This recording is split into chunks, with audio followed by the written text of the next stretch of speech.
Bonsoir. La France, championne du monde, c'est assez rare, alors autant s'en réjouir. C'est l'OMS, l'Organisation mondiale de la santé, qui le dit. Nos médecins, nos hôpitaux sont les meilleurs de la planète.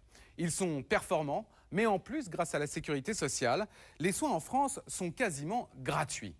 Mais alors, combien de temps ce luxe va-t-il pouvoir durer ? Savez-vous par exemple qu'une nuit à l'hôpital coûte autant qu'une chambre dans un palace 5 étoiles, au minimum 500 €. Normalement, ce sont nos cotisations à la Sécu qui devraient couvrir tous ces frais.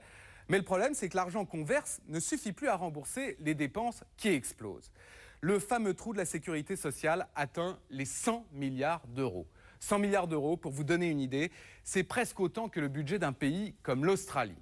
Résultat, aujourd'hui, on cherche à faire des économies partout. Ça ne vous a d'ailleurs pas échappé, puisque depuis 3 semaines, plus question d'aller voir n'importe quel médecin. Si vous n'avez pas choisi de médecin traitant, vous serez moins bien remboursé. À l'hôpital, c'est pareil, vous le verrez tout à l'heure, que ce soit les sages-femmes, les infirmières ou les chirurgiens, tout le monde aujourd'hui doit se serrer la ceinture. Alors, quelles conséquences cela a-t-il sur leur travail quotidien ? Et puis, y a-t-il un risque que nous, malades, nous soyons moins bien soignés ? Sommaire. À Nevers, le patron de la réanimation n'a que 8 lits dans son service. Un vrai casse-tête quand arrive un malade de trop. Comment lui trouver une place dans un autre hôpital ? Il va être transféré dans le service de neurochirurgie de Dijon. Au bout de combien de coups de fil ? Ça doit être le 4e, 5e. Le directeur lui aussi est sous pression. Il n'a qu'une idée en tête, ne pas dépasser son budget. Ma limite sera la limite budgétaire. Et les choix que collectivement, je demanderai aux médecins de faire avec moi. Peut-on économiser sur les tonnes de linge traitées chaque jour ? À quoi ressemblent les cuisines ? Alors ce que je reproche aux fruits quand même, c'est que souvent ils sont pas très mûrs. Il est gratuit, mais l'hôpital coûte aujourd'hui trop cher. Comment, jusque dans les salles d'opération, médecins et infirmières travaillent-ils à l'économie ?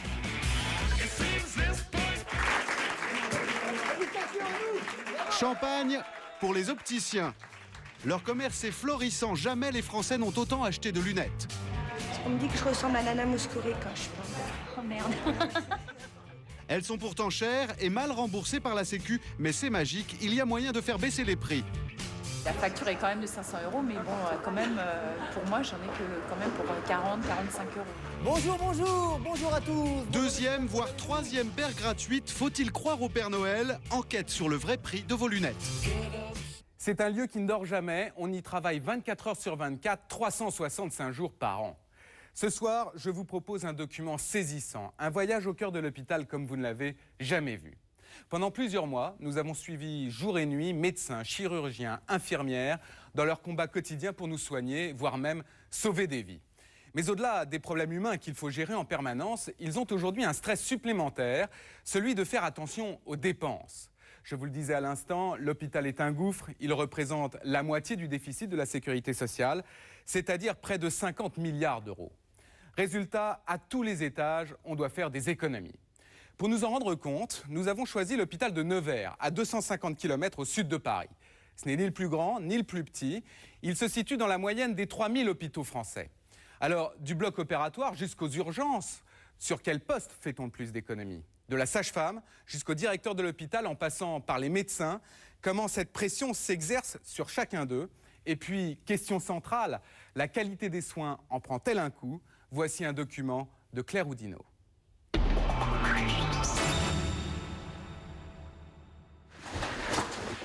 Ce matin, la journée s'annonce très chaude pour le docteur Baudot, chef de service en réanimation.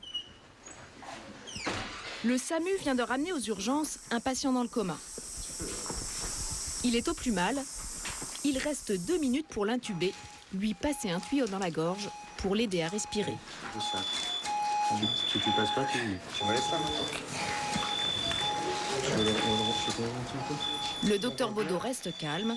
Ce geste, pour lui, c'est la routine. Je mets à 13h, c'est bon ? Je vérifie. Ça passe, c'est bien. Ok. Bon, merci. C'est après que ça se complique. Car il faut accueillir au plus vite le malade en réanimation. Problème, les 8 chambres sont occupées. Le docteur Baudot est face à un gros dilemme. Première option, faire de la place en sortant de son unité le malade de la chambre 3. Bon. Très embêté. Quoi ? très embêté parce que monsieur va bien. Il devait sortir demain. Aujourd'hui, c'est un peu tôt. Monsieur va bien, il n'a pas de défaillance. Mon formule de l'après-midi. Oui, on est en train de voir même pour aujourd'hui.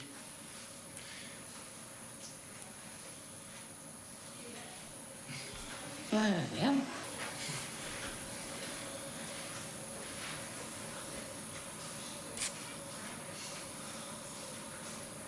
Moi, je le trouve un petit peu fatigué quand même. Ça m'embête un petit peu. Il y a une autre solution. Envoyer l'autre malade qui vient d'arriver vers un autre hôpital. Tu peux le transférer sur Dijon. C'est loin. Il y a des vides réanimaux. Mais il y a un risque qu'il ne supporte pas bien le transport. En hélico, c'est vite fait. En hélico, c'est vite fait. On va voir avec Roche s'il en pense. Moi, je serais assez pour la sortie.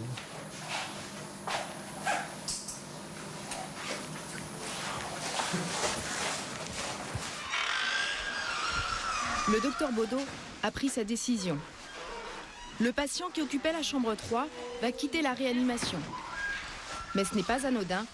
On le transfère vers un service classique où il sera moins étroitement surveillé. Des choix cornéliens, le médecin doit en faire tous les jours. Il travaille en permanence sous pression. Comment s'organiser pour faire face à l'imprévisible ?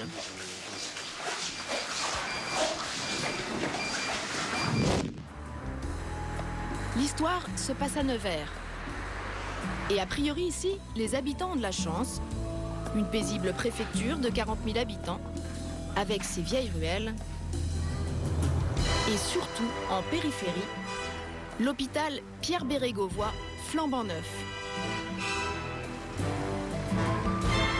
L'un des derniers établissements inaugurés en France, il y a 3 ans, la construction a coûté 100 millions d'euros. 60 000 m², des ascenseurs dernier cri. On dirait le siège d'une multinationale. Bonjour, ça va? Ouais. Le patron, Patrice Barberousse, a tout pour être heureux, mais l'air de rien, il a la pression. On lui demande de surveiller au plus près ses dépenses. Hall d'accueil qui est assez joli d'un point de vue architectural, qui est assez impressionnant, assez majestueux. Donc c'est vrai, quand on est directeur d'hôpital et qu'on arrive pour la première fois dans l'établissement, on est content de voir ça. Alors bon, les inconvénients à part ça, c'est que n'ont pas été prévus dans les frais de fonctionnement le nettoyage des vitres. Et pour nettoyer ces vitres, d'ailleurs, il faut avoir recours au service d'un alpiniste parce qu'il faut s'encorder pour aller nettoyer. Donc ça coûte un peu. L'hôpital compte une quarantaine de services, 120 médecins, et ici, comme partout en France, l'heure est à l'économie. Quelles conséquences cela a-t-il sur leur travail ? Êtes-vous toujours aussi bien soigné qu'avant ? 8 h le lendemain matin, à l'étage, le domicile du chef de la réanimation. Jérôme Baudot part au travail. À 37 ans, il a été formé dans les meilleurs services parisiens. La réputation de l'hôpital de Nevers repose sur des CV comme le sien. C'est parti pour une nouvelle journée de travail. Tout à fait. Dans ces cas-là, on sait ce qui va se passer ou Pas du tout, parce que faut avoir le nombre d'entrées. Le service était plein hier soir, donc ce matin, je ne vais pas avoir trop de surprises. On ne sait jamais, il peut y avoir des sorties au milieu de la nuit pour une urgence. Tout est possible. On va voir. Il a fait 10 ans d'études et comme tous les médecins hospitaliers, il peut travailler n'importe où en France. Son dernier poste, Avignon. Et je suis arrivé il y a 6 mois. Et pourquoi Nevers alors ? Parce que j'y suis né, et puis parce que l'hôpital est un hôpital qui est neuf, qui est en train de se développer. Enfin, c'est ce qu'on espère tous en tous les cas, et que c'est assez intéressant de participer à ce genre d'aventure. Jérôme Baudot gagne 4 800 € bruts par mois. Mais à Nevers, il a eu une petite déception. Quand j'étais petit, je voulais faire docteur à l'hôpital de Nevers parce que les médecins avaient leur place avec leur nom. Vous voyez, je reviens 20 ans après, on n'a plus de place réservée. Tout fout le camp. Son service de réanimation est le plus cher de l'hôpital. Une journée pour un seul patient revient à 1 300 €. Cela ressemble à une petite PME. 5 médecins, plus une trentaine d'infirmières et d'aides-soignantes, se relaient jour et nuit auprès des cas les plus graves de l'hôpital. Le monsieur du 1 qui fait des pneumopathies d'inhalation à répétition. Donc pour l'instant, on le maintient en ventilation non invasive. On limite les soins à ce niveau-là. On ne le dialysera pas, on ne l'intubera pas, sauf si la famille, à midi, nous demande le contraire. Mais on continue les soins autrement et on rediscutera en cas de dégradation. Vous avez des questions pour ce malade? J'ai des aérosols à lui faire. Comme tous les patrons de service, le docteur Baudot doit veiller à la dépense. Mais il ne peut jamais rien prévoir. Et ce matin, l'argent, c'est le cadet de ses soucis. Essaye, tu nous appelles, tu nous vois un peu ce qu'on peut faire. Il n'y a plus d'espoir pour un de ses patients. Bon, je vais aller les voir. Le docteur Baudot ne croit pas à un traitement de la dernière chance. Il doit l'annoncer à l'épouse. Bonjour madame. Bonjour, docteur. Notre gros souci à l'heure actuelle, c'est ce que je vous avais expliqué. On est dans une situation où, à l'heure actuelle, il est très dépendant. Je crois qu'il leur a expliqué. On était dans une situation qui devenait très très difficile. On a l'impression qu'ils souffrent de nos soins à l'heure actuelle. Je ne cacherai pas quand même qu'on a tous l'impression que l'évolution n'est pas bonne et qu'on a bien peur de ne pas pouvoir empêcher cette dégradation. Oui, je comprends. C'est ça que les enfants expliquaient tout ça. Je pense qu'ils n'aiment pas voir papa souffrir comme ça. Voilà. Quand je le vois comme ça me coupe le souffle.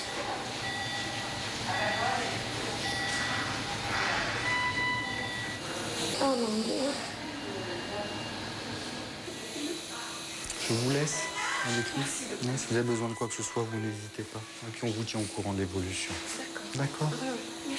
Au revoir. Le médecin ne sait pas quand le décès surviendra. Mais peu lui importe, seul compte le malade et sa famille. S'il y a bien une chose auquel on ne pense pas à l'heure actuelle, c'est au problème de coût. Je crois que ça peut faire partie aussi des grandeurs du système que d'accepter notre société, que d'accepter de dépenser des sommes importantes pour que nos concitoyens meurent dans de bonnes conditions. Alors comment, dans un lieu où il est toujours question de vie et de mort, peut-on raisonner en termes de coûts et d'argent ?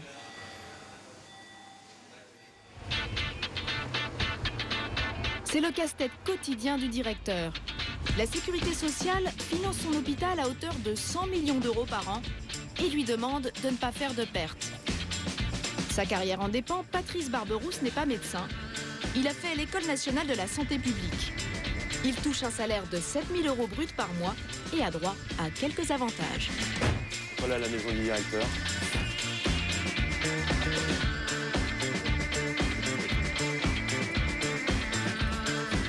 Directeur d'hôpital, c'est un métier de nomade.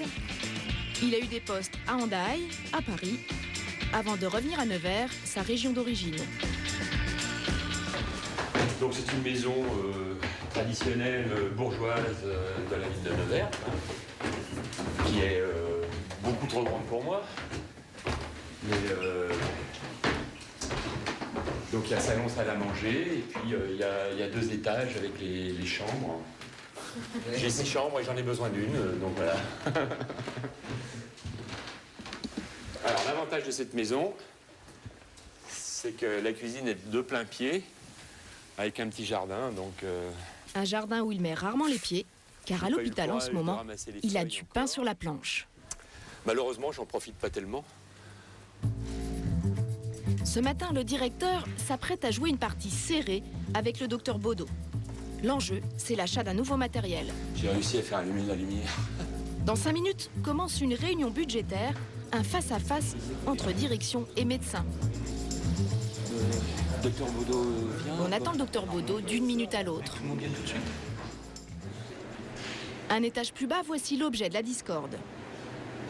L'appareil d'échographie de la réanimation a plus de 10 ans.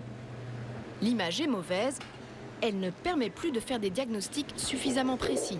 On souhaiterait le renouvellement de cet appareil, qui fonctionne à notre avis plus très bien, sachant que c'est un appareil qui vaut quand même beaucoup d'argent. On part sur un budget d'environ 100 000 € pour le rachat d'un appareil et des sondes qui vont aller avec. Bien. Est-ce qu'il y a d'autres choses sur le service? Alors oui, tous les problèmes d'investissement. Vous êtes très gourmand, à peine arrivé comme chef de service, vous demandez beaucoup de choses. Mais c'est normal. Vous reprenez le flambeau des anciens. Tout à fait. Donc au niveau des équipements de l'AREA, qu'est-ce qu'on peut Au dire? niveau des équipements, notre demande prioritaire, c'est le renouvellement de notre appareil d'échographie cardiaque. Pour tenter de convaincre la direction, Bien, alors, Jérôme Baudot n'hésite pas à brandir une menace voilée. Oui. Ça a aussi, là, dans le service de réanimation à l'heure actuelle, une valeur qui est très très particulière, qui est pas une valeur symbolique, mais il y a clairement un des médecins du service qui est très très attaché, et dont je suis intimement persuadé que la présence à l'hôpital de Nevers va dépendre de l'acquisition d'un matériel performant. Et je pense qu'un des éléments qui pourrait faire qu'il resterait sur l'hôpital, c'est qu'il y ait des conditions techniques qui soient correctes. Non, mais je crois que c'est important, si vous voulez, mais je ne peux pas non plus laisser aller au chantage. C'est pas du chantage, il ne me l'a absolument pas présenté comme ça, c'est mon sentiment. Docteur Baudot, moi je vais être clair, hein. Ne doutez pas une seule seconde de l'investissement de la direction pour améliorer la réanimation de l'hôpital de Nevers, que je rappelle est la seule réanimation du département. Ma limite sera la limite budgétaire et les choix que collectivement je demanderai aux médecins de faire avec moi. Statu quo pour l'instant. Pour s'attirer les faveurs du directeur, le docteur Baudot a donc décidé d'y mettre lui aussi du sien. Cette machine de dialyse est tombée en panne dans le service. Donc voilà la machine en question. Elle s'est mise à consommer des quantités anormales de filtres qui coûtent 130 € pièce. Voilà à quoi ressemble le set. Il n'y a pas de petites économies. Le médecin va se lancer dans une négociation de marchand de tapis avec le fournisseur pour négocier un remboursement.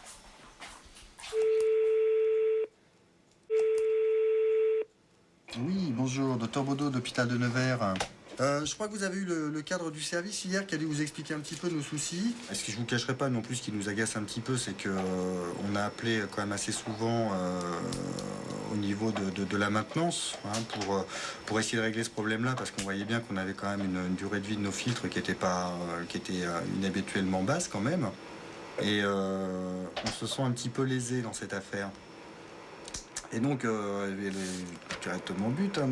Moi j'aimerais savoir s'il serait possible que vous compensiez un petit peu ces pertes de filtres là qui ont été assez importantes. Écoutez, je comprends. Non, mais votre demande est tout à fait justifiée. Hein. Y a pas de... Parce que ça, je vous avoue de ne pas avoir eu les techniciens. Je ne mets absolument pas en cause ce que vous me dites. Hein.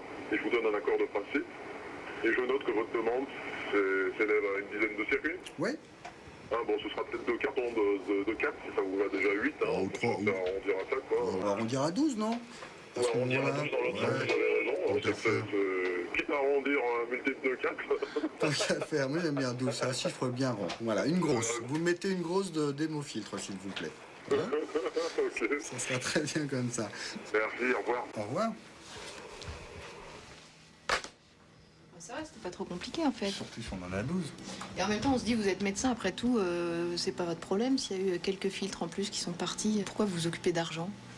Ben parce que j'ai pas trop le choix, parce que si je veux faire ce que j'aime, mon travail de médecin, il faut que j'ai du matériel et que le matériel, on me le donne, on me l'achète uniquement si je fais des efforts. Alors faut trouver un équilibre. Hein. Je tiens pas à devenir, je suis pas gestionnaire, je suis pas économiste, je suis pas cadre d'une entreprise multinationale. Mon but n'a jamais été de gagner de l'argent. J'ai été formé pour en dépenser. Maintenant, on va essayer de pas en gâcher. Jérôme Baudot vient de faire gagner 1 500 € à l'hôpital. C'est avec ce genre de petites économies qu'il s'attire les bonnes grâces du directeur. Le docteur obtiendra finalement son nouvel appareil d'échographie. Vous voulez pas m'aider là derrière? Parce que, bien qu'étant directeur, je sais pas tout faire, comme vous voyez. Partout, le directeur Patrice Barberousse a l'œil à la dépense. Ça commence au sous-sol, dans les cuisines. Ce n'est que 3% du budget de l'hôpital, mais c'est très important pour son image. Tous les achats sont gérés en direct. Tout ce qui est fruits et légumes. Ouais, ça sent bon, dites donc. Ça sent la poire, là, non? Ah bah oui. Oui, tout à fait, vous avez des poires ici. Ah ouais. Ce sont des conférences, ça, non? Oui, ceux-là, ça va être des conférences. Alors, ce que je reproche aux fruits, quand même, c'est que souvent, ils sont pas très mûrs. Ils sont un peu verts. À Nevers, pas de sous-traitance au privé. Les 45 salariés de la cuisine sont tous fonctionnaires du ministère de la Santé, mais le directeur leur impose un budget serré. L'idéal, c'est de faire du bon pour que les gens aient envie de manger et en tenant dans le cadre du budget de l'hôpital. Pour les patients et le personnel, on sert chaque jour 1500 repas qui doivent coûter au maximum 5 € par personne. Ça, c'est pour combien de personnes? 300 personnes. Vous donnez combien de bouts alors par personne? 2 petits bouts par personne. Ah, donc là, il y en a pour... Voilà, deux, alors, je vais en enlever, admettons. Voilà, 2 personnes. Là. C'est plus joli de petits bouts qu'un gros. Mais les 2 tiers du prix d'un repas, ce sont les frais de personnel. Alors le week-end, pour éviter de payer en heures sup des cuisiniers, il y a une astuce. Tout est préparé à l'avance et congelé le vendredi. Ça, c'est pour quand? Lundi. Ça, c'est quoi, là? Des endives au jambon. D'accord. Ah, ouais, on est vendredi, donc vous avez 3 jours d'avance, quoi. Voilà. Les repas du jour sont mis en barquette. Ils seront ensuite réchauffés au micro-ondes dans chaque service avant d'être servis aux malades. Le directeur surveille toutes les dépenses jusqu'au linge. Il y en a pour 1 million d'euros par an. Au service réanimation, les infirmières passent leur temps à refaire les lits. Toutes les 4 heures. À chaque change, toutes les 4 heures, plus si nécessaire. Vous ne vous limitez pas? Non. Une centaine de draps sont consommés tous les jours dans le service. À la lingerie, 7 employés. Comme Edwige, qui passe ses journées à trier, plier, ranger des montagnes de linge. Voilà, c'est celui-ci, c'est les urgences. Alors là, vous avez des grosses quantités de linge. En drap, on en met 150 par jour. 350 pour les week-ends. Gants de toilette, 30, 60 pour les week-ends. Mais comme ça ne tient pas tout, on a 2 armoires. À la différence de la cuisine, la direction a confié le nettoyage à une blanchisserie privée, car cela revenait moins cher. Et pour éviter de jeter le linge abîmé, 2 couturières travaillent à plein temps sur les petites réparations. Vous faites quoi? Je change l'élastique. Mais vous en changez souvent, les élastiques?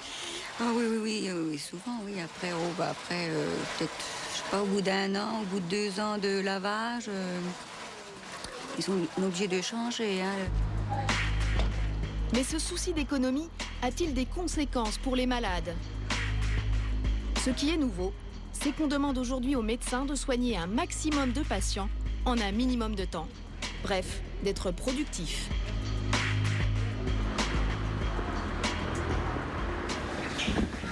À l'hôpital de Nevers, le chouchou du directeur, c'est le docteur Coury. Un médecin qu'on s'arrache, un médecin très productif. Vous marchez toujours à ce rythme-là? Hein? Vous marchez toujours à ce rythme-là? Qui, moi, oui. Pourquoi? Vous allez vite? Bah oui, je l'ai dit. Ça sert à rien de perdre du temps aussi. Il est pressé car il a du monde à voir.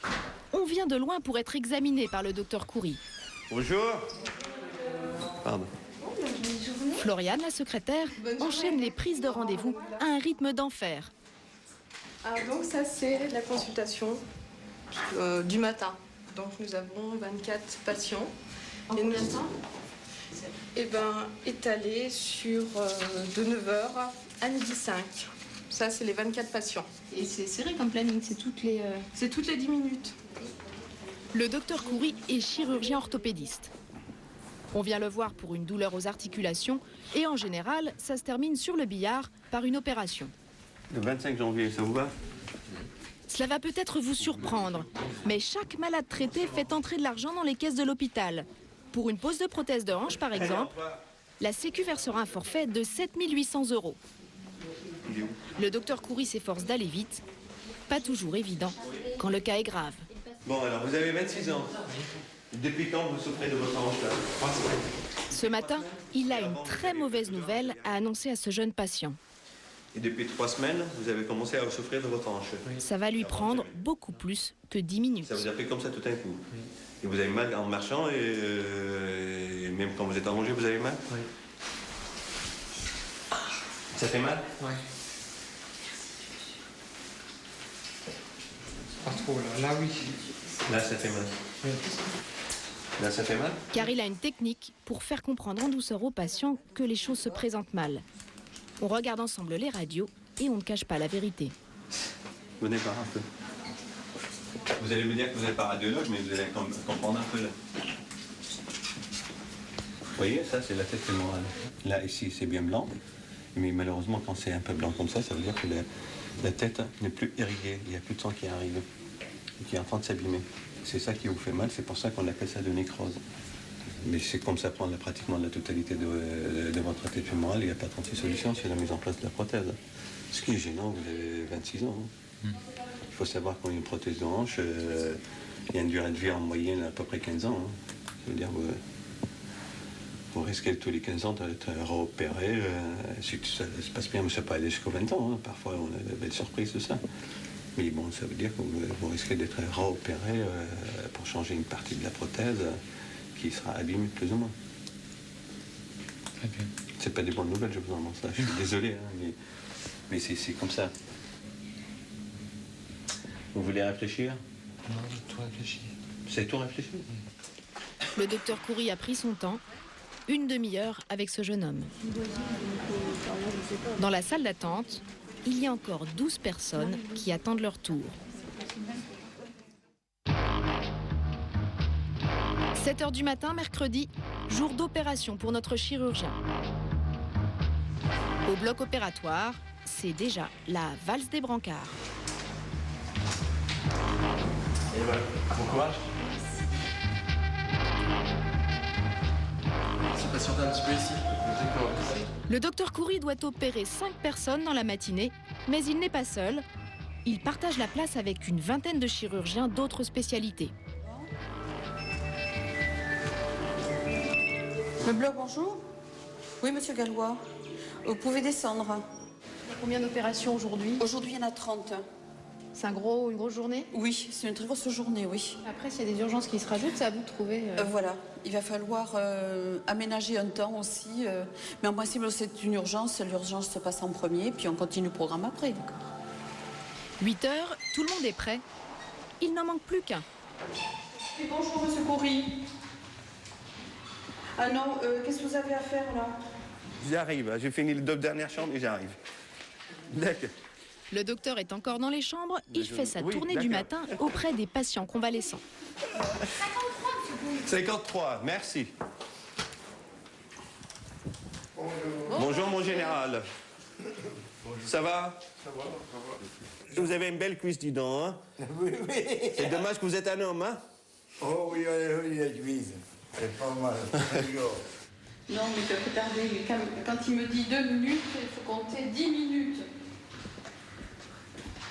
Je vais regarder dans le vestiaire pour savoir s'il est là quand même.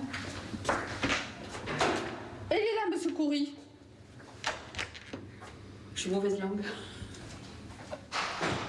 Au programme ce matin, une opération de la hanche. Pour cette intervention, il y a 6 personnes dans la salle. Un assistant, un anesthésiste. Respirer comme d'habitude. 3 infirmières et le chirurgien lui-même qu'on attend toujours.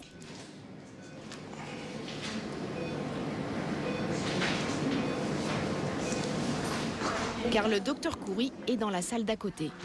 Il prépare déjà l'opération suivante, une intervention à la main. Il faut aller vite, car pour laisser la place aux autres, notre chirurgien ne peut opérer que 2 matinées par semaine.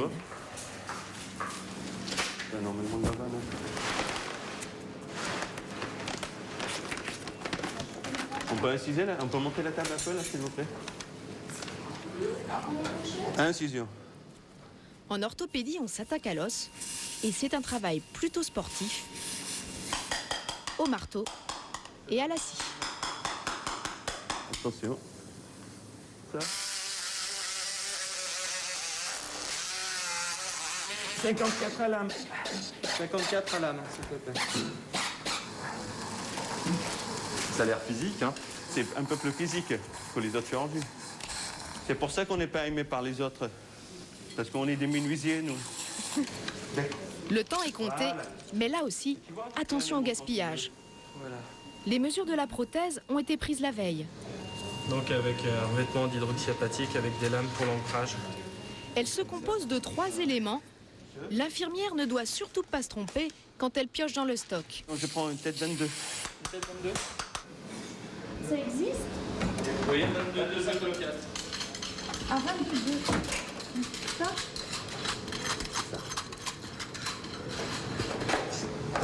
Pourquoi vous faites répéter tout le temps les références de protège? Pour m'assurer que j'ai bien compris, pas faire de gaspillage, de déstériliser du matériel qui est très très coûteux. Qu'est-ce qui se passe? Mais c'est un coût pour l'hôpital. Et il serait dommage de jeter par la fenêtre les 1 700 € que coûte la prothèse. Fin de l'opération, résultat des courses. Ouais, hop. Il est pratiquement à 80 degrés. Là, dans l'autre sens, il a quand même 20 degrés de rotation. Et là, il fait... Voilà. Ça a duré combien de temps, là, vous savez, à peu près? Je sais pas, 40 minutes, là. Pour cette prothèse de hanche, la Sécu va donc verser 7 800 € à l'hôpital. Cela couvre le coût de l'opération et d'un séjour de convalescence d'une dizaine de jours. Tout l'enjeu pour le docteur Khoury est donc que ses patients n'occupent pas plus longtemps un lit dans son service. Et ce n'est pas toujours évident. Bonjour, général. Au lendemain de l'opération, Comment ça va ce matin? première visite de contrôle à l'opéré de la veille. Ça va? C'est supportable? La douleur? Bon, oui, parce que lui, c'est pas fini. Oui, vous êtes bien emballé, hein? Vous risquez pas de vous sauver, là. Relevez le pied, là. Ça fait pas mal, là. Là, ça fait un peu mal. Bah, c'est là où on est opéré, hein? Oui, bah, d'accord. On peut pas faire des omelettes, hein? C'est avec hier, hein? Attendez, hein, ça peut pas aller plus vite que la musique, c'est portable, c'est pas une douleur atroce. Non. Ça vous fait ce qu'on me donne. Oui.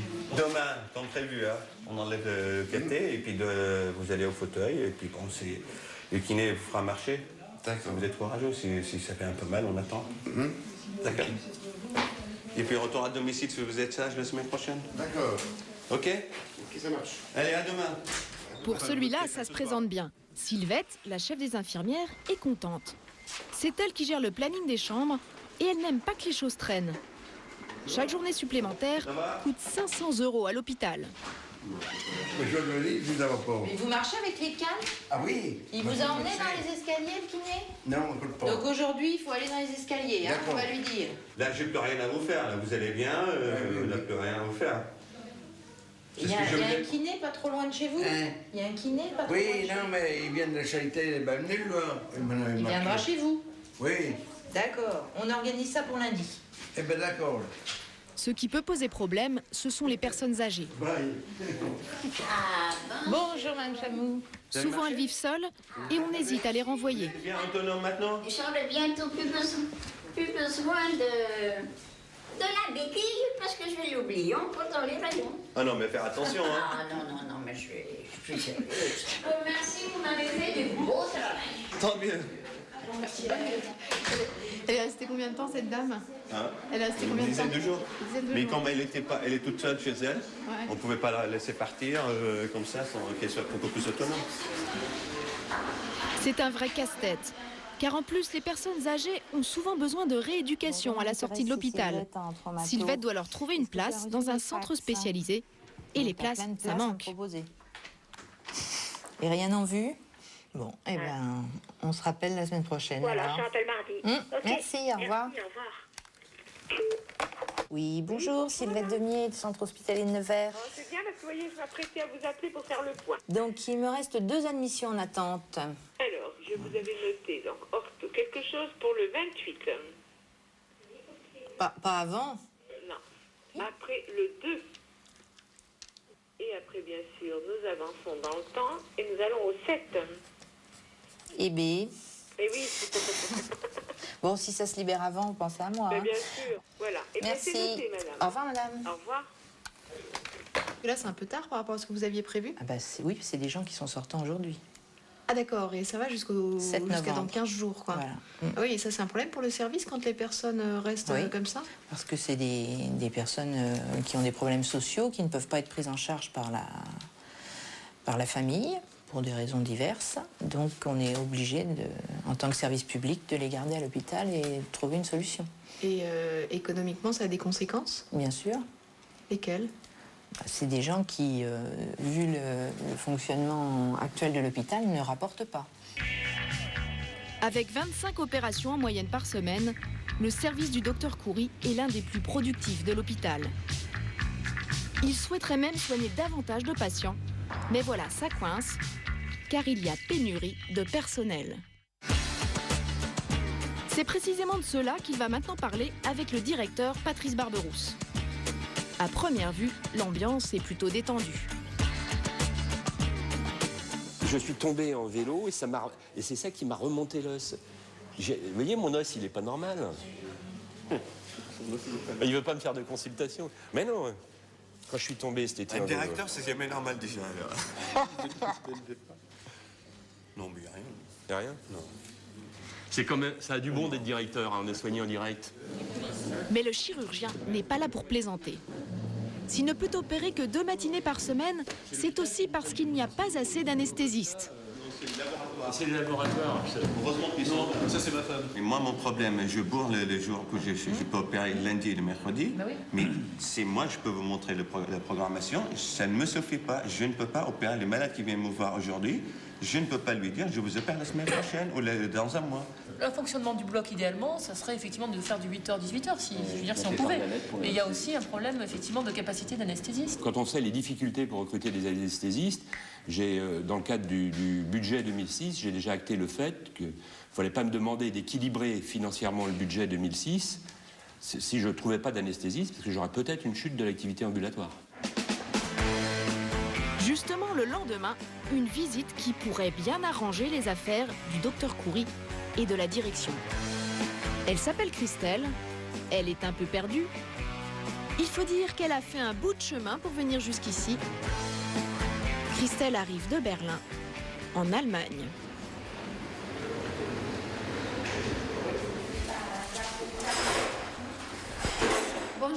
Bonjour mesdames, excusez, est-ce que vous pouvez me dire où est monsieur Bostock, docteur Bostock? Je suis un anesthésiste d'Allemagne et je veux rendre. Là, un rendez-vous avec moi, j'espère. Les anesthésistes, on en manque en France. Alors on va les chercher à l'étranger. Christelle est accueillie par des confrères. Ce sont eux qui l'ont fait venir de Berlin. Quand j'aime bien la France, pour les vacances, je pensais que je peux aller venir, peut-être. Si ce sera comme en vacances, je ne pense pas, j'ai des doutes. Le recrutement n'est pas joué d'avance. Christelle veut d'abord connaître l'équipement de l'hôpital et les méthodes de travail. Elle a même droit à une séance d'observation au bloc opératoire. Une intubation ou quelque chose comme Alors, comment vous... moi j'intube parce que le chirurgien a besoin qu'il soit relâché. Christelle est ensuite débriefée par un compatriote, anesthésiste lui aussi, qui travaille déjà à Nevers. Elle apprend qu'elle va gagner 4 000 € par mois, soit 20% de moins qu'en Allemagne, car elle va perdre son ancienneté. Mais pour elle, ce n'est pas déterminant. De venir ici en France, il faut avoir pour moi des autres raisons. Vous savez, pas pour l'argent. Oui. Vous avez trouvé des raisons déjà de venir depuis que vous êtes arrivé ce matin? Oui, je sais plus, mais c'est l'atmosphère. Si on peut travailler très bien ici. La langue française, naturellement, et la culture, j'espère. Ce qui va décider Christelle, c'est la ville de Nevers. Elle qui rêve de voyage, aura-t-elle envie de s'installer ici? Je parle de ça depuis que je suis 14 ans, que je veux bien aller en étranger. À première vue, elle semble séduite par le charme des vieilles pierres. Justement pour se reposer. Quand même, c'est formidable, les vieilles maisons ici. Pendant 1 heure, Christelle va arpenter la ville de long en large. Mais finalement, Nevers lui semble bien petite par rapport à Berlin. En fait, pour être honnête, pour moi c'est plutôt non. Parce que ça me semble difficile de m'installer ici, de tout recommencer. Je trouve que c'est mignon, mais ça me fait un peu peur. Pour l'anesthésiste, c'est donc raté. Et l'hôpital de Nevers a un autre problème tout aussi crucial. Ici, comme partout en France, on manque d'infirmières. Tu te débrouilles? Tu trouveras bien à manger de toute façon. Hein, et puis voilà, tu te couches pas trop tard. Tu finis tes devoirs. Ça y est, j'ai déjà fini. T'es sage. Oui. Tu sors pas. Un dernier bisou à son fils Adrien Quand à 19h, Pascal va prendre son service, elle ne sait jamais ce qui va lui arriver.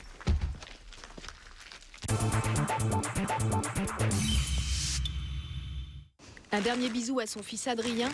Quand à 19h, Pascal va prendre son service, elle ne sait jamais ce qui va lui arriver. Elle travaille comme infirmière en réanimation sous les ordres du docteur Baudot. À 40 ans, avec juste un bac philo, elle a touché à tout. Les marchés, la restauration, l'immobilier, les assurances. Elle a même été photographe. Cela fait 5 ans qu'elle est infirmière.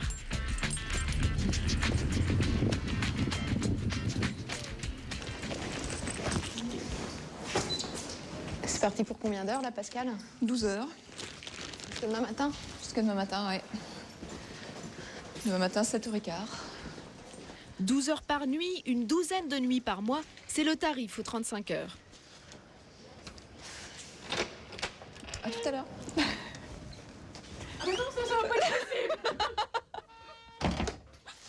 La réanimation, c'est un service de pointe, très intéressant pour les infirmières qui se battent pour y travailler. Salut! Salut! Bonne année à ceux que j'ai pas vus. Salut la grande, ça va? Ça va, ça va. Bisous, bonne année. Vous n'avez pas l'année? Bon, bah, je sais pas où je suis. Je sais pas avec qui je suis non plus. Si, j'ai vu Aurélie. Je pense que tu prends la place à Juju. Ok, bah, on y va. Mais c'est une lourde responsabilité. Première étape, le passage de relais. Lui ici.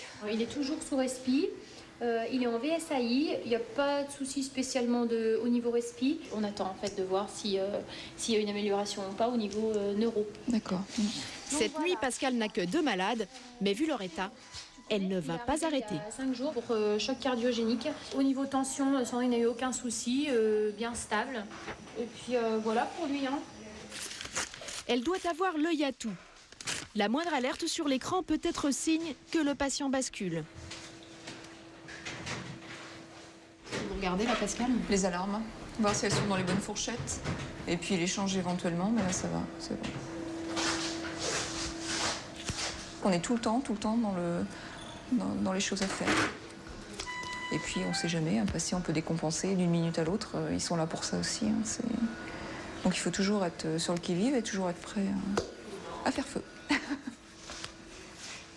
Pascal touche un salaire de 1 500 € net, prime de week-end et nuit comprise. Alors se trouve-t-elle assez bien payée? Non. Ah non, absolument pas. Non. Je persiste et je signe, on n'est pas bien payé. Pourquoi? Parce qu'il y a beaucoup de responsabilités. Enfin, vous l'avez vu vous-même. Hein. On fait des trucs quand même qui sont pas... Enfin, il faut 3 ans et demi d'études. On est responsable de la vie des gens. On doit alterner jour, nuit. Quoi que ce soit qui se passe, de toute façon, on est responsable. Et on est payé pas plus que quelqu'un qui filtre 3U8 dans une usine. Alors on en est à combien Des infirmières, il en manque pas loin de 50 sur 440 postes à l'hôpital. Et c'est un sujet qui revient régulièrement sur le tapis dans le bureau du directeur. Cette année, on ne trouve pas à recruter à hauteur de nos besoins.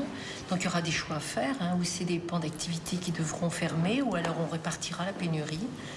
Là aussi, on va être tenu par les désirs des infirmières qui souhaitent venir chez nous à condition qu'on les affecte sur tel endroit. S'il y a des choix à faire sur le sujet, moi je souhaite, à la limite, on se fait une réunion exceptionnelle avec les coordonnateurs de pôle ou les chefs de service un soir. Hein, on se dit voilà le problème, que décide-t-on ensemble, quoi, hein. Parce que moi je me sens incapable tout seul de décider ce qu'il faut fermer tel ou tel secteur. Donc je ne le fais qu'après analyse des données, mais sur proposition du corps médical. Mais avant de fermer un service par manque d'infirmières, M. Barberousse veut jouer une dernière carte. Cette carte, c'est Madame Midou, la responsable du personnel soignant, et le DRH, M. Saval. Ils se rendent à l'école d'infirmières de Nevers. 80 jeunes diplômés en sortiront dans 2 mois.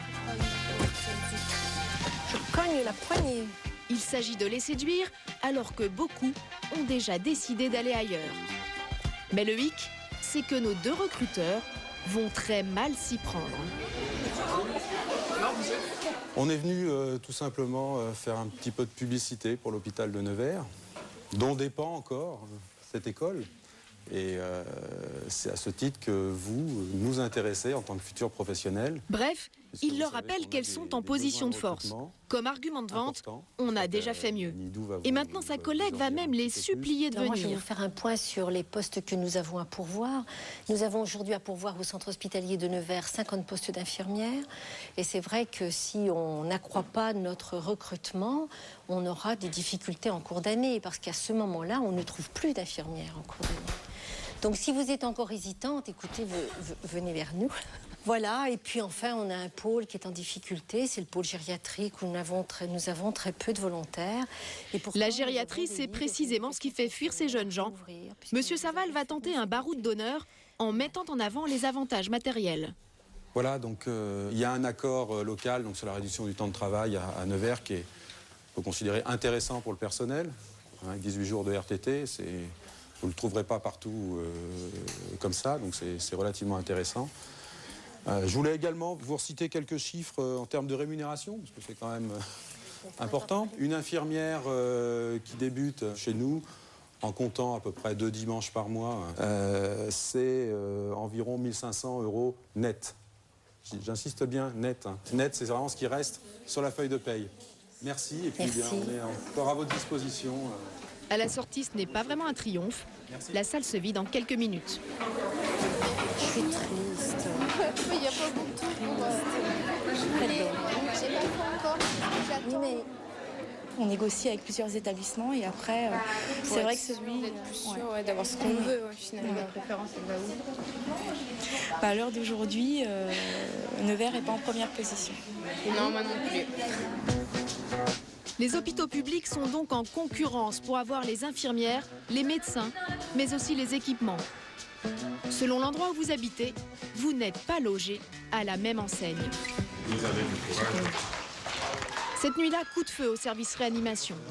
Il est 1h du matin, c'est le docteur Baudot qui est de garde. Pascal, l'infirmière, travaille aussi. Le SAMU vient de leur amener un jeune homme dans un état très grave. Il a fait une tentative de suicide. Porte la poste, hein. Par chance, ce jour-là, il reste une chambre libre dans le service. Ouais. Un grand garçon. 1, 2, 3. Doucement, doucement. Premiers examens, le docteur Baudot est inquiet pour le jeune homme. Ouais, 35,4. On va me demander une radio de thorax. Je vais aller voir les parents rapidement et puis... Les parents n'étaient pas chez eux au moment du drame. On les a prévenus au téléphone et ils ne savent rien. Le docteur Baudot doit tout leur annoncer. Bonsoir, docteur Baudot. Vous êtes les parents? Oui. On vous a donné des nouvelles un petit peu? Non, c'est pas ce qui est arrivé. Bon, visiblement, il s'est pendu. Ah, il s'est pendu. Il a été retrouvé par son ami. J'ai pas plus de détails. Comment il va là? Alors là, pour l'instant, quand il a été récupéré, il était très agité. Hein, ce qui peut arriver, je peux pas vous dire combien de temps il est resté pendu. Je sais pas s'il y aura ou pas des conséquences sur le plan neurologique. Le problème de la pendaison, c'est que ça arrête la circulation sanguine au niveau du cerveau et qu'il peut y avoir de l'œdème qui se forme. C'est ce qu'on va essayer d'évaluer dans un premier temps. Mais il va s'en sortir quand même. Je peux pas vous dire, madame. Je sais pas. Vous pouvez pas nous dire s'il va s'en sortir? Non.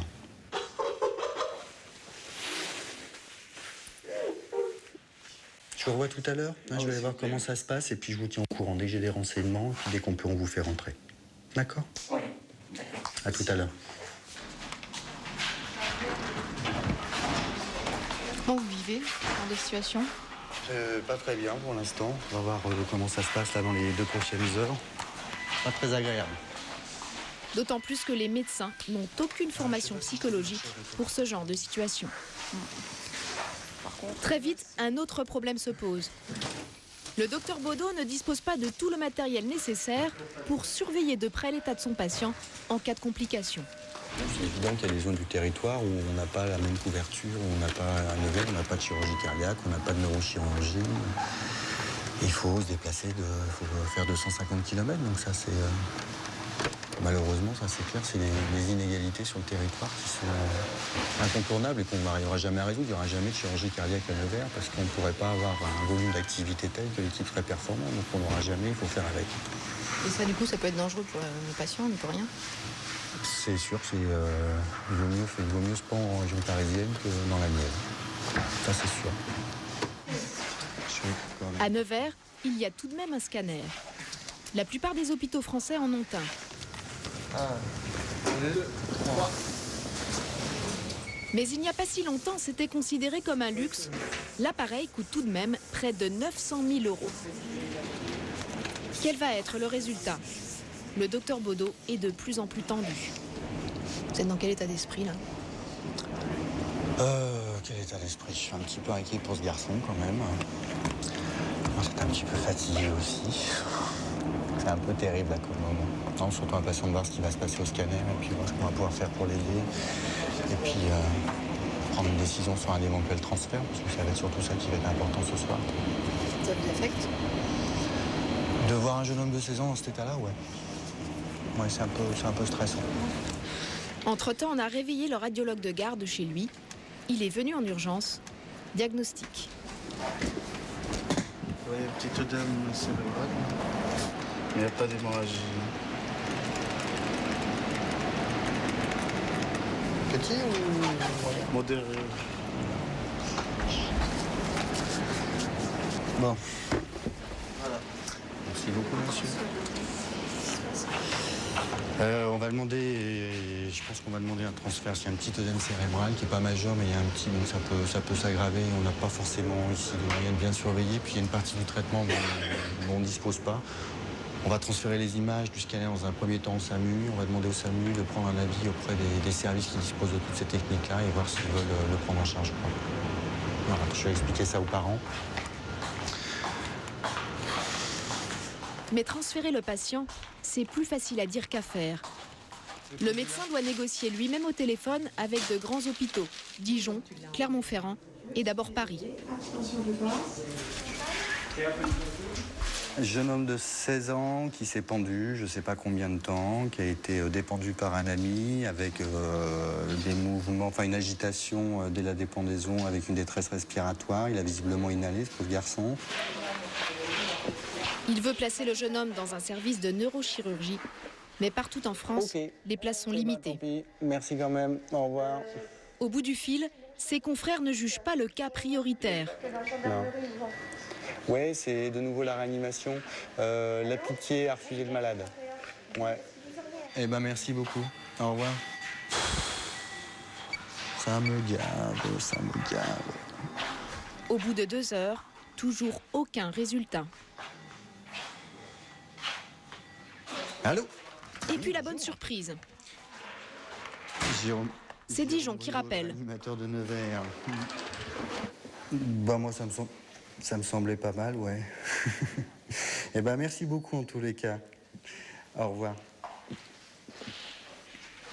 Bon, il va être transféré dans le service de neurochirurgie de Dijon. Au bout de combien de coups de fil? Ça doit être le 4e, 5e. Quelque chose comme ça. Du piercing. Finalement, le jeune homme s'en sortira. Il est 4 heures.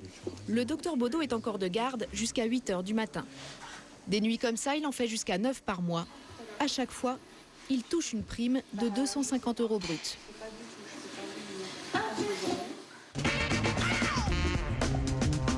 Autre nuit, autre urgence. Cette fois, c'est le docteur Coury qu'on a rappelé chez lui à 21 h. Et ce soir, notre chirurgien a le blues. Votre famille n'en a pas marre? Ah oui. Bah oui. Votre femme et vos enfants? Ça c'est sûr, ils ont marre, mais bon, ils ont bien compris quand même. C'est un métier difficile que j'ai choisi. Et quand on aime notre métier, bah c'est ça. Hein. Mais c'est vrai, les enfants ont besoin aussi de la présence de leur père.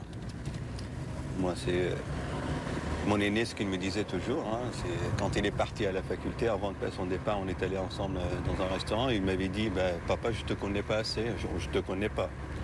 Ça fait mal au cœur, mais bon, c'est comme ça, il comprendra. Cette fois-ci, l'urgence n'est pas très grave. Une personne âgée qui s'est cassé le col du fémur. Bonjour madame, ça va? Vous avez mal?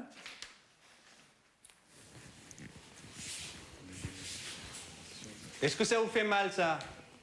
Accueillir toutes les urgences, même les plus bénignes, et à toute heure, c'est le lot quotidien à l'hôpital public. Mais c'est aussi là qu'arrivent les cas les plus intéressants pour les médecins.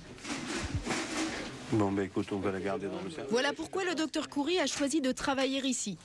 Même s'il en est bien conscient, à 45 ans, il ne gagne que 6 000 € bruts par mois avec les gardes, alors que dans le privé, il pourrait toucher au moins 2 fois plus. Par rapport au nombre d'années qu'on fait, par rapport au travail qu'on fournit, par rapport à tout ça, c'est pas vraiment juste valeur. Pourquoi, à votre avis, les praticiens hospitaliers quittent les hôpitaux de plus en plus?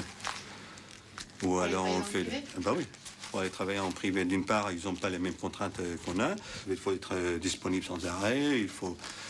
Et puis bon, par rapport au salaire qu'on touche en privé, qu'on touche ici, c'est pas du tout pareil.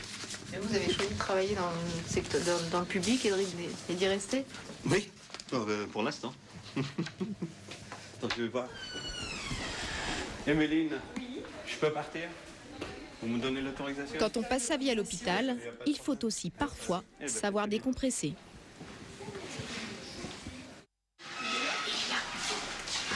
Quelques jours plus tard, scène insolite en réanimation. C'est l'anniversaire du docteur Baudot. Son équipe lui réserve une surprise.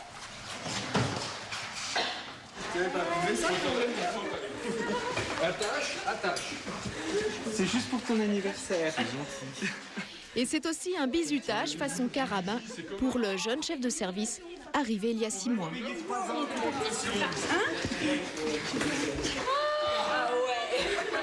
Un petit tour d'ascenseur, un petit tour d'hôpital. Allez, on va promener le patient.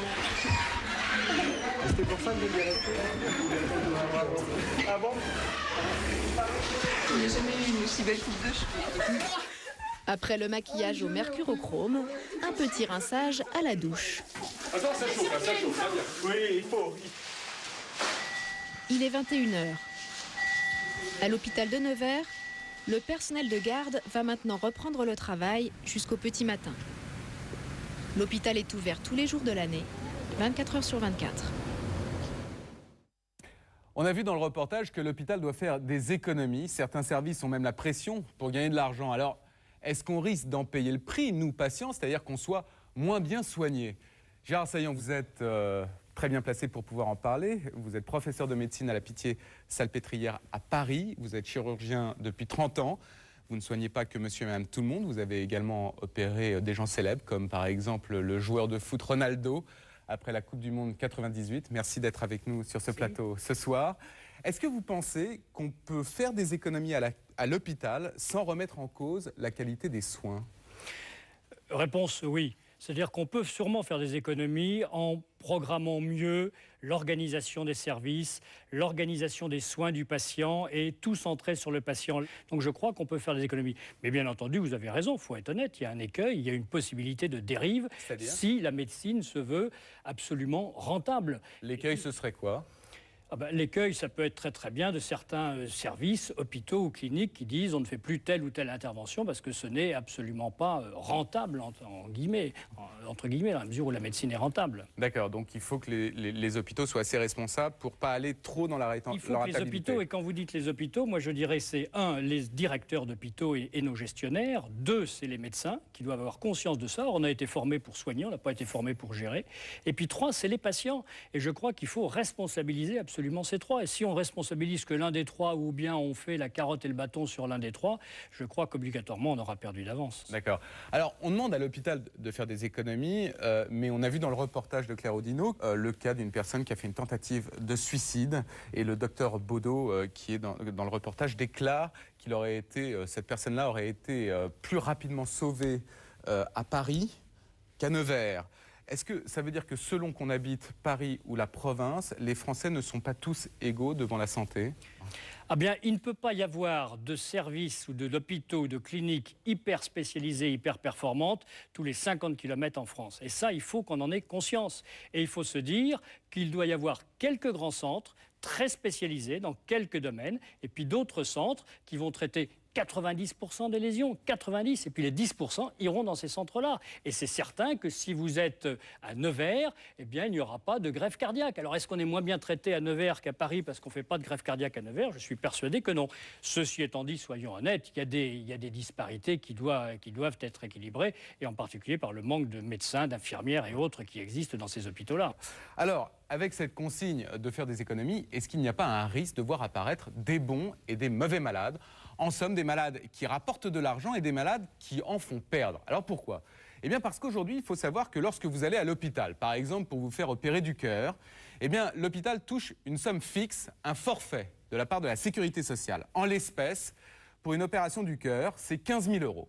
Alors 15 000 €, ça couvre l'opération et 13 jours d'hospitalisation. Maintenant, si vous devez rester plus de 13 jours, eh bien l'hôpital est perdant parce qu'il ne touche pas plus de 15 000 €. Mais si vous restez moins de 13 jours, l'hôpital est gagnant parce qu'il touche quand même 15 000 €. Est-ce que ça ne va pas donner envie à certains hôpitaux d'expédier les malades ? Moi, je crois le danger, c'est certains centres très spécialisés, et peut-être plus privés que publics, mais j'en sais rien, qui vont se dire, nous, on ne fait plus telle chirurgie. Et je commence à voir des gens qui viennent avec tout un tas de demandes de chirurgie compliquées de la colonne vertébrale, de réintervention et autres, qui disent, mon chirurgien qui m'a opéré la première fois ne veut pas me réopérer. Parce que pas rentable. Non, il n'a pas dit ça. Mais c'est ce que ça signifie. On peut le penser. Alors justement, le risque d'une médecine à deux vitesses, il existe en quelque sorte déjà à l'hôpital avec les consultations privées de chefs de service ou de grands professeurs de médecine comme vous, Monsieur Saillant. Alors la différence entre une consultation publique et une consultation privée, elle est très simple. Une consultation publique, ça ne vous coûte rien, mais vous mettez plusieurs semaines, voire plusieurs mois pour obtenir un rendez-vous. En revanche, avec la consultation privée, eh bien, vous obtenez un rendez-vous très rapidement, ça peut être dans la semaine, mais la contrepartie, c'est qu'il faut payer très cher, ça varie de 100 à 400 €. Alors, on a fait le test dans plusieurs hôpitaux, regardez, c'est assez saisissant. Je voulais prendre un rendez-vous avec le professeur. Vous souhaitez le voir en consultation publique ou privée ? Écoutez, c'est quoi la différence ? Alors, en public, les rendez-vous sont le jeudi matin, en privé le lundi ou le mercredi après-midi, et les honoraires 220 €. Il y a une différence de délai ? Alors, les délais, oui, pour le public, c'est mai-juin. Mai-juin ? Et en privé ? Alors, en privé, j'ai éventuellement lundi 23 à 18h20. Lundi 23 janvier. D'accord. Bon, on voit d'un côté dans quelques jours, quelques semaines, de l'autre d'ici le mois de juin. En gros, ça veut dire qu'il y a une médecine pour riches et une médecine pour pauvres. Comment ça se fait ? Non, je crois. Enfin, faut pas dire qu'il y ait une médecine à deux vitesses. Il faut que la médecine soit la même des deux côtés et que l'environnement est peut-être différent. Je crois qu'il y a des textes. Les textes, on les connaît. C'est tant de pourcents d'activité privée, tant de pourcents d'activité publique, etc. 20% du temps d'un chef de service sur son temps de travail peut être alloué aux consultations privées. Un, il faut respecter les textes. C'est la loi, c'est la loi. Deuxièmement, je crois qu'il faut respecter l'esprit. Et là encore, c'est sûr que des reportages comme ça sont scandaleux. Qu'est-ce que vous trouvez de scandaleux ? Bien, ce qui est scandaleux, c'est que c'est demain matin en privé et tant en public. Ça, je crois que et dans 3 semaines ou dans 3 mois ou dans 1 an en public. Ça, c'est pas. Ça, c'est le côté normal. médecine à deux vitesses. Mais je crois que dans tous les métiers du monde, il y a des gens qui sont limites, il y a des gens qui sont des voyous. Je vois pas pourquoi il y en aurait plus ou moins en médecine que dans d'autres professions. Mais je crois que ça, il faut se donner les moyens de contrôler ça. Se donner les moyens, c'est des sondages comme vous le faites, c'est que la direction des hôpitaux puisse punir de façon sévère, je dis bien sévère, les gens qui dépassent cela. Alors il faut savoir que le système des consultations privées permet aux chefs de service de doubler leur salaire, de passer de 60 000 € en moyenne par an à 120 000 € par an de salaire. Vous en faites des consultations privées ? Oui. Combien ça me coûte si je vais en consultation privée chez vous ? Téléphonez, vous verrez. En gros, 100 €. 100 €. S'il y en a un qui a trouvé plus, qui me le disent. D'accord. Et alors donc une opération privée me coûtera combien Eh bien, sur le moi, j'ai tendon ? aucun état d'âme. Si je fais une prothèse totale de hanche, c'est à peu près 2 000 €, 2 000 à 2 500 €. Si c'est un tendon, c'est moins de 1 000 €. D'accord. Et c'est ce que vous avez fait payer à Ronaldo quand il est venu vous voir pour son genou ou pas ? Il faut lui demander, mais par principe, j'ai jamais fait payer un sportif de ma vie parce que j'aime suffisamment le sport pour être passionné et la plupart du temps, c'est devenu des très très bons amis. Donc, et puis d'une certaine façon, ça vous fait de la publicité quoi qu'il arrive, j'imagine, non ? Ça, c'est vous qui le dites, parce que quand vous opérez un très grand sportif et que le résultat est médiocre, je peux vous dire que la publicité, elle est vite faite dans l'autre sens. Et donc, c'est à double tranchant. En tout cas, merci infiniment d'être venu sur ce plateau, professeur Saillant. Merci. Alors, on parle des dépenses pour se soigner. Il faut savoir qu'en France, les 3/4 de ces frais sont pris en charge par la Sécu. 11% sont payés directement par les Français et 7% par les mutuelles. Alors ça, évidemment, ce n'est qu'une moyenne, car pour certaines dépenses, ça change du tout au tout. Prenez par exemple les lunettes de vue. Aujourd'hui, 1 Français sur 2 en porte. Et là, la sécurité sociale ne rembourse qu'à hauteur de 5%. Le reste, c'est surtout vous et votre mutuelle qui payez. Aujourd'hui, le marché des opticiens est en plein boom. Depuis 5 ans, 1000 boutiques ont ouvert sur l'ensemble du territoire. Quelles sont leurs méthodes pour nous vendre des lunettes à prix d'or? Comment certains d'entre eux arnaquent-ils les mutuelles pour faire du chiffre d'affaires? Quelle astuce utilisent-ils pour vous offrir des marques de luxe à l'œil? C'est une enquête de Simon Villetard.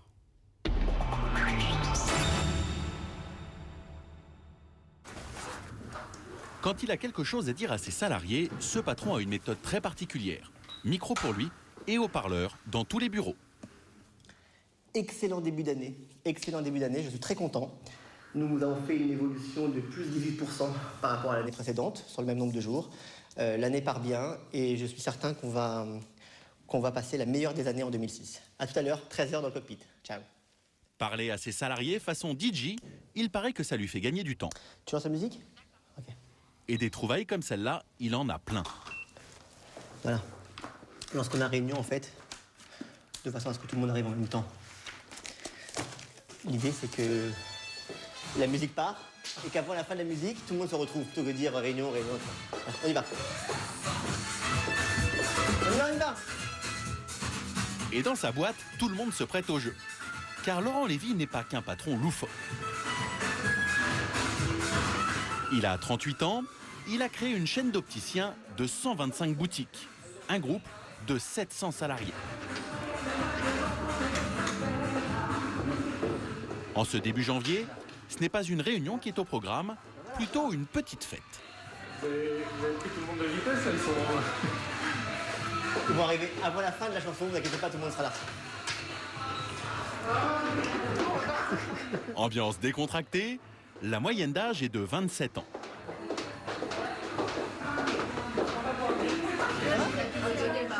Et voilà. Et chez Laurent Lévy, comme à l'école, les retardataires ont droit aux gros yeux.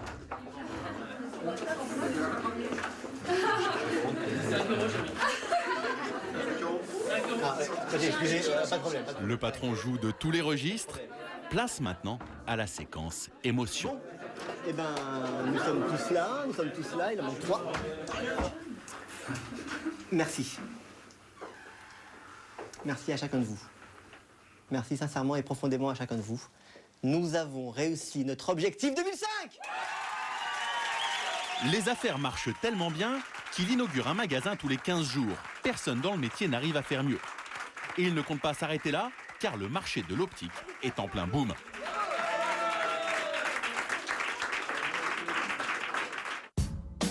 « 38 millions de Français portent des lunettes de vue, plus d'une personne sur 2, et la plupart en ont même plusieurs paires. Pourtant, des lunettes, ce n'est pas donné.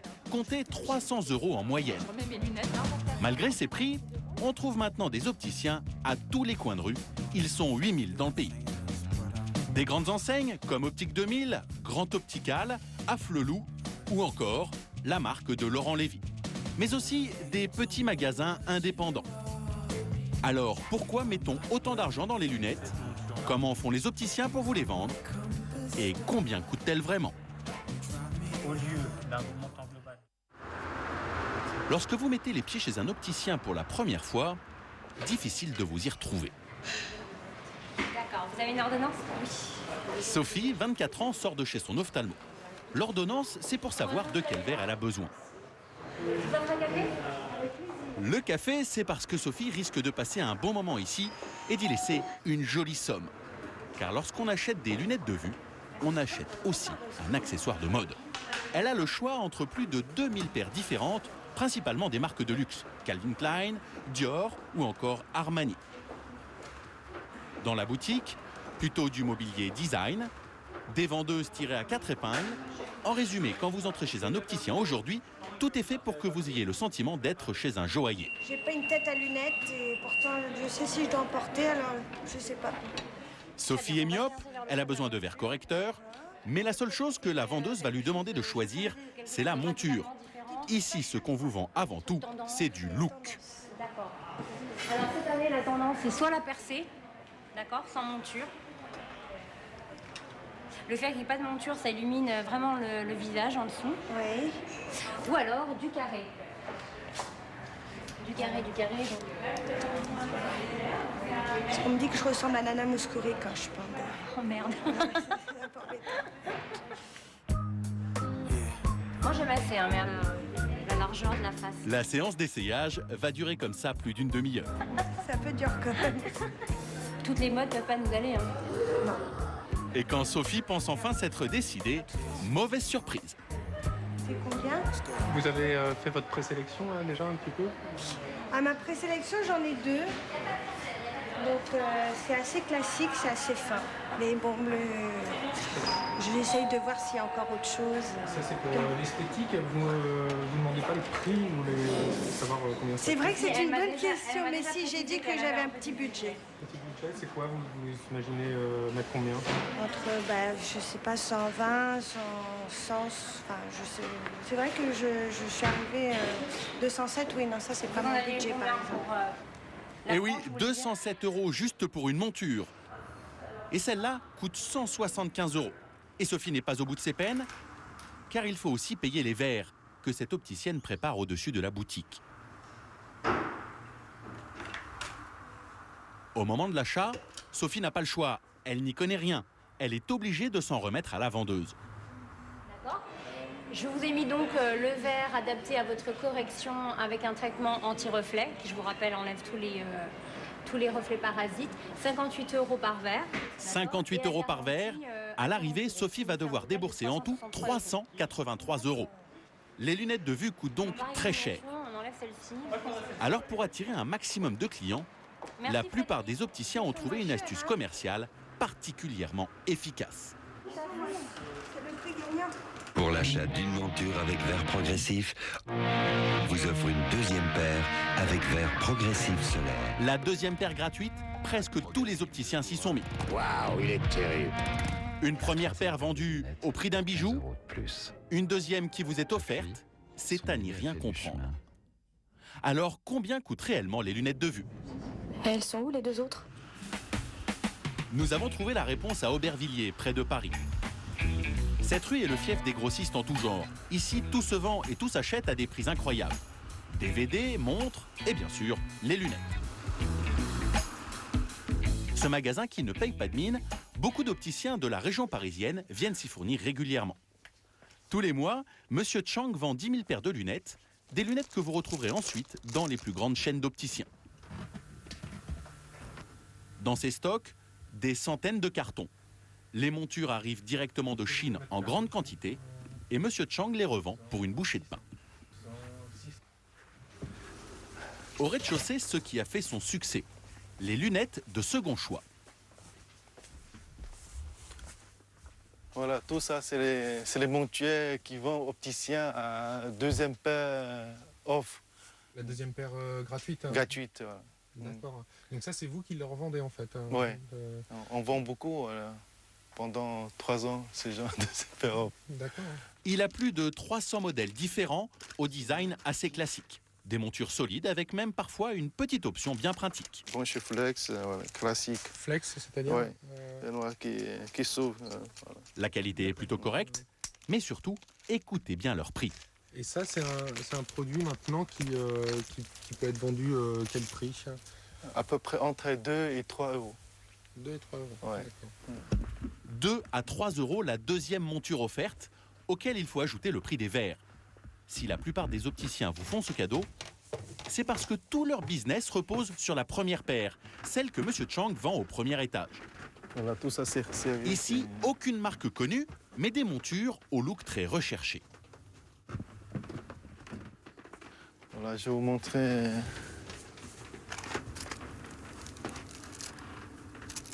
Voilà, il y a beaucoup plus de travail. Par exemple, ce branché-là, il y a beaucoup d'estrase. Tu vois, les montures, il y a beaucoup. Vous voyez, beaucoup de travail dessus. Il y a beaucoup de travail dessus. À cet étage aussi, d'autres modèles faits dans des matériaux dernier cri.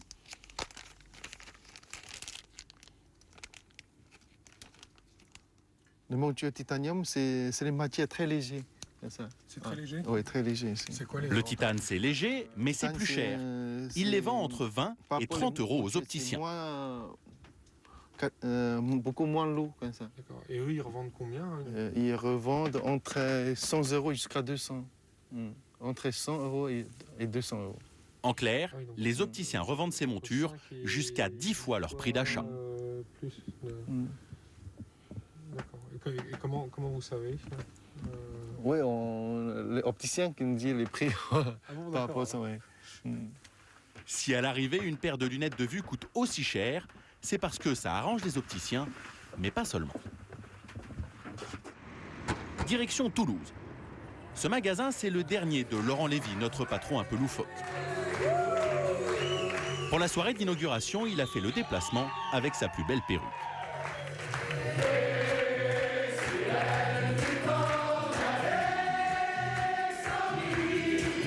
Pour l'occasion, les salariés ont droit à une petite fête.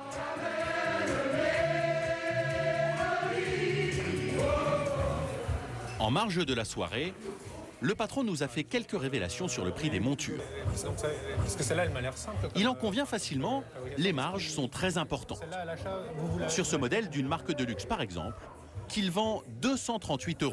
238 €, c'est le prix de vente.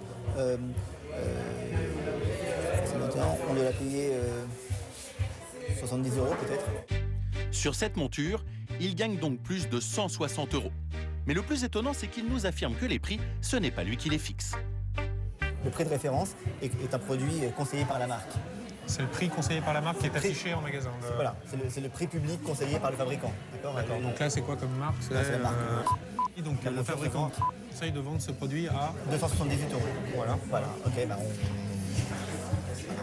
Un prix élevé, c'est synonyme de luxe.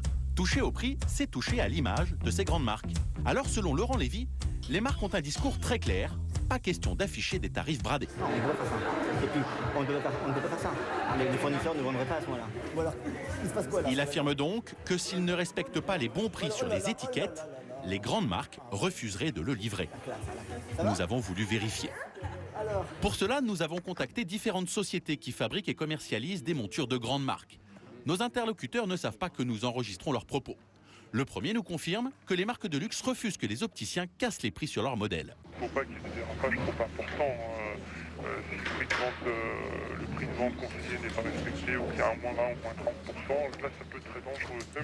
On fait très attention. Et pour éviter d'arriver à cette situation dangereuse, ce fabricant de grandes marques surveille de très près les tarifs des opticiens. Mais quels sont les moyens d'action dans ce cas-là? On contrôle sur le terrain, c'est-à-dire on a des coordinateurs qui sont des représentants en fait, qui chapeautent qui, sur leur secteur géographique la totalité des marques.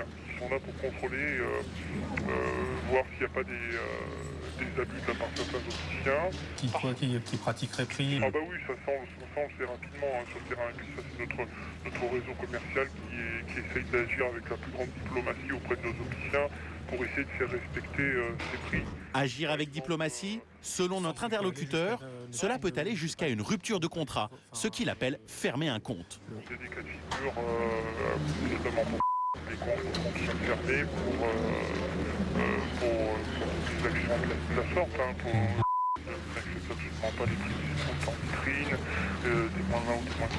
Il faut qu'il n'y ait absolument pas de connotation péjorative par rapport au prix, par rapport à cette discours. Empêcher un commerçant de fixer librement ses prix est illégal. Pour l'avoir fait, il y a 5 ans, l'ancien distributeur de la marque Ray-Ban a été condamné par le Conseil de la concurrence à une sanction de 500 000 francs. Depuis, aucun autre fabricant n'a fait l'objet d'une plainte qui a débouché sur une condamnation. Les lunettes de vue coûtent donc cher, mais les opticiens n'ont aucun problème pour les vendre, car les clients se font rembourser en moyenne plus de la moitié de la facture. Je promets, j'en vous en veux plus après. Enfin, si, c'est pas vrai. C'est ce qui fait que Sophie a pu se lâcher. Préféré, c'est comme vous. Elle s'est offert une paire à 383 €. Ah ben ça aide beaucoup, oui. Sinon, je ne me serais pas permis de faire cette petite folie, quoi. J'aurais pris plus bas de gamme, plus dans les moitié prix, quoi. Bon, ben, demain. Sur ces lunettes de vue à 383 €, il y a d'abord la Sécu, qui lui rembourse la somme dérisoire de 7 €. En plus, comme 9 Français sur 10, Sophie a une assurance complémentaire qui va prendre en charge une partie de la dépense. Mais il y a des abus.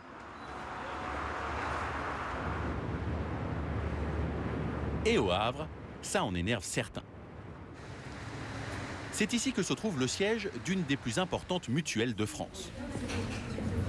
Ce que ses clients attendent d'elle, c'est qu'elle prenne en charge les frais médicaux les plus onéreux et les moins bien remboursés par la Sécu. En ce qui concerne les opérations, oui. La chirurgie. Il faut une mutuelle. Ça, c'est certain. Il y a en ce qui concerne les yeux, bon, l'optique... Les yeux, les dents. Les yeux, les dents. Bien sûr, en premier, parce qu'en principe, c'est ce qui coûte le plus cher. Les yeux, c'est ce qui revient le plus souvent. Corinne, bonjour. Dans cette pièce, une dizaine d'employés passent leur journée à répondre aux clients sur tous les sujets. Près d'un appel sur 4, c'est un adhérent qui veut savoir combien la mutuelle remboursera ses lunettes de vue. Vous m'avez dit pour Valérie? Pour Sandrine, hein, c'est ça? Alors, pour la monture, on va apporter 136,18 €. Donc au total, on interviendrait sur un montant de 158,12 €, ticket modérateur inclus. Hein. Pour la monture, on rembourse 90,18 €. La mutuelle permet donc de réduire la facture. Moyennant une cotisation d'environ 30 € par mois, vous avez droit, entre autres, à 100 € de remboursement pour vos lunettes. Et si vous êtes prêt à verser 60 € par mois, la mutuelle prendra en charge 240 € de facture d'opticien. Il n'y a que toi, Thomas? Et le remboursement se fait très simplement. Tous les matins, le courrier arrive par caisse entière. Dans ces enveloppes, des factures de clinique, de kiné et bien sûr d'opticien. Il y en a pour plusieurs centaines de milliers d'euros tous les jours. Tout ce qui concerne les lunettes atterrit sur le bureau de Ludivine Lemaire. Son boulot est assez simple. Elle a juste à saisir le prix des montures et des verres. L'ordinateur lui fournit le montant du forfait auquel le client a droit. Ici, je vois qu'il a un forfait de 153 €. Or là, il a dépensé 150 €. Enfin, une fois retiré les remboursements sécu. Voilà, il lui restait 150,64 € que la mutuelle rembourse en intégralité. Et ça va très vite. Dès que Ludivine a fini de saisir la facture, l'ordinateur déclenche automatiquement un virement vers le compte en banque du client. Rembourser les lunettes de vue vite et bien, pour les mutuelles et les assurances privées, c'est même devenu un argument commercial de poids. Avec le forfait optique, tes lunettes, elles te sont entièrement remboursées? Tu veux dire que t'as des lunettes à l'œil? Eh oui. Les lunettes à l'œil, remboursées à 100%. Une sorte de bon d'achat illimité. Alors certains opticiens et leurs clients n'hésitent pas à en profiter en toute illégalité. Munis d'une caméra cachée, nous nous sommes fait passer pour un client. Dans ce magasin, nous hésitons entre deux montures de luxe. Chacune vaut 250 €. Alors l'opticien cherche à savoir si nous sommes bien remboursés. Vous avez quoi, une mutuelle, vous, qui vous rembourse un peu ou pas du tout? Nous affirmons être très bien remboursés, mais n'avoir droit qu'à une seule paire par an. L'opticien nous propose une combine. C'est qu'ils prennent en charge Prendre les deux facilement, hein, si vous êtes à 90% des dépenses, c'est ce que je vous fais. Selon lui, pas la peine d'hésiter entre les deux paires, car il a un système pour tromper la mutuelle. Vous pouvez vous en faire deux paires largement, c'est-à-dire que au lieu d'une paire qui coûte, je sais pas, une bêtise 300 €, ben, elle coûte 600. En clair, il propose de faire une fausse facture, faire croire à la mutuelle qu'il a vendu une seule paire à 600 €. D'accord. Au lieu de vous faire une facture, deux factures de lunettes, je vous fais une facture englobant le prix des deux lunettes et vous ferez rembourser intégralement. Cette escroquerie, nous l'avons constatée chez beaucoup d'opticiens. Or, elle est passible de 7 500 € d'amende. Mais si le vendeur est aussi à l'aise, c'est parce que les mutuelles n'y voient que du feu. Nous sommes retournés voir Ludivine. Et à notre grande surprise, elle n'a aucun moyen de savoir ce qu'elle rembourse au client quand il achète des lunettes de vue. Donc ici, nous avons le verre droit. Et alors, il s'appelle comment? Enfin, vous avez quoi comme info dessus? Donc je sais que c'est un synchrome 16D. Ça veut dire quoi? Je sais pas. Quoi? J'ai pas moyen de vous dire exactement c'est quoi comme Mais verre. c'est pour quelqu'un qui est myope ou astigmate? Je peux pas vous dire. Elle n'a pas accès à l'ordonnance, elle n'a aucune formation médicale, elle est obligée de régler la facture de l'opticien les yeux fermés. En fait, j'ai fait confiance. Moi, le prix, je le connais pas. On n'a pas tous les prix détaillés de toutes les montures ou tous les verres. Pour en savoir plus, nous sommes allés voir le patron de la mutuelle. Et nous lui avons posé la même question. De nouveau, surprise. Est-ce que vous savez, si on prend la première ligne, Novacell Perfect Torque 55, plus Dia Plus, ça veut dire quoi? C'est quoi comme... Aucune idée. Aucune idée. Ça répond à quelle pathologie? C'est quelqu'un qui est myope, qui a astigmate, c'est des verres, des montures, c'est quoi? L'opératrice de saisine ignore totalement la correspondance. Et moi, si vous me demandez comme ça immédiatement à décrypter, je n'en sais rien. Voilà comment des clients et des opticiens malhonnêtes arrivent facilement à gruger la mutuelle. Ici, ils ont tout de même fini par s'apercevoir que certains adhérents se faisaient rembourser plusieurs paires de lunettes de vue en peu de temps. Ils ont dû mettre le haut là. 4 fois dans une année, c'est un peu trop. Et nous avions ce type de dérapage constaté dans nos statistiques. Donc la seule possibilité que nous avions et que nous avons mis en œuvre, c'est bien de limiter l'intervention de la mutuelle. Désormais, dans cette mutuelle, fini le forfait illimité, le remboursement est plafonné. Mais les opticiens ont de beaux jours devant eux. La population vieillit, et plus on vieillit, plus on a besoin de lunettes.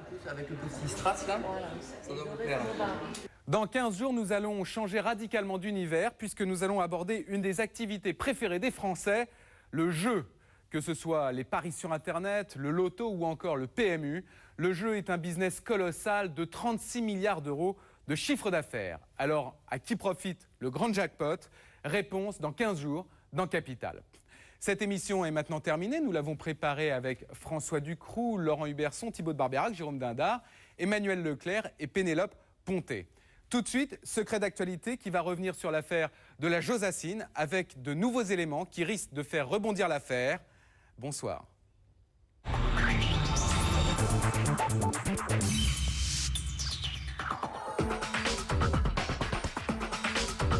Réagissez à l'émission dans le Forum Capital sur m6.fr. À bientôt pour le